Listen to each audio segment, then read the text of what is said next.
Hey all, Dino at the Den, back with Dr. Pamela Smith on Doc Talk. So here we go again. So, Dr. Smith, we've already talked about the Venus side of the world. Let's talk about the Mars.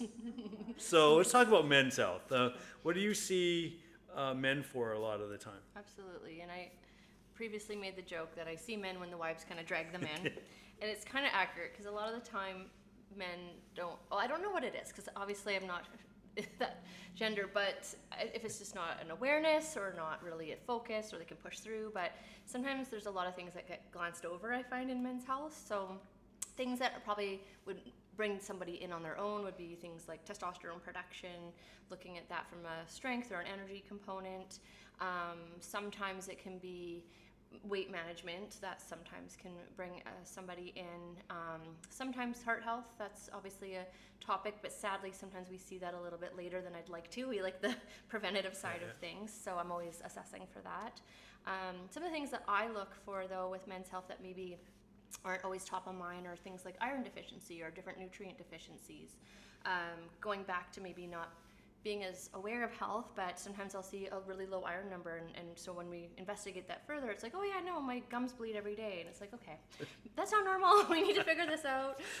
So yeah, it's a variety of things that bring gentlemen into the practice, and I think to be fair, I think there is a bit more of an awareness of health and optimizing, so possibly in a younger generation, I am seeing that a little bit more on their own accord. So you're saying that us older guys are kind of like, we're dumb? Definitely not saying that, but I'm kidding. Maybe.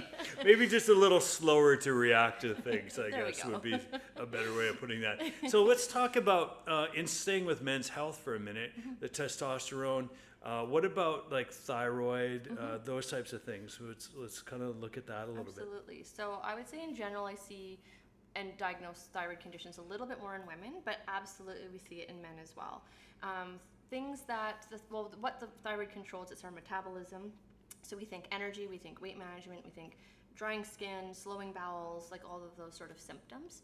And so when we're looking at the thyroid from my perspective as a naturopathic physician, I don't just look at part of the numbers, I want to look at the whole picture. So the main hormone that we look at in blood work is called TSH. That's the brain's message to the thyroid to do its job. The actual thyroid hormone T4, made in abundance, is converted into T3. T3 is what does everything for us, the metabolic properties. This conversion largely happens in the liver, so I'm always kind of assessing for liver health as well. Okay. It needs a lot of, I guess, cofactors or different conditions to function properly and convert properly. So iron, again, different minerals, and stress hormone. So our cortisol is also quite tied to our thyroid as well. And if these things are out of balance, our body actually prioritizes something called reverse T3. And reverse T3 is metabolically inactive. So it doesn't have those properties, but it still sends the message to the brain that you're making enough thyroid hormone. So that's why TSH can sometimes be within the range. And depending on what lab you go to, that range can be different, but usually the top number is about 5 in the case of a hypothyroid patient. However, sometimes people don't feel great even if they're within that range. And so that's where I look into it a little bit more thoroughly. If there's a strong family history of thyroid conditions, then sometimes I want to look at antibodies to see if there's something kind of more inflammatory going on from that perspective as well. So yeah, thyroid is a huge topic, and we do look into it a little bit deeper for those reasons, because you could be within that range but still not feel great, and it could still be thyroid related. Wow. Okay. So, guys, any age, get it done. Stay tuned for the next one.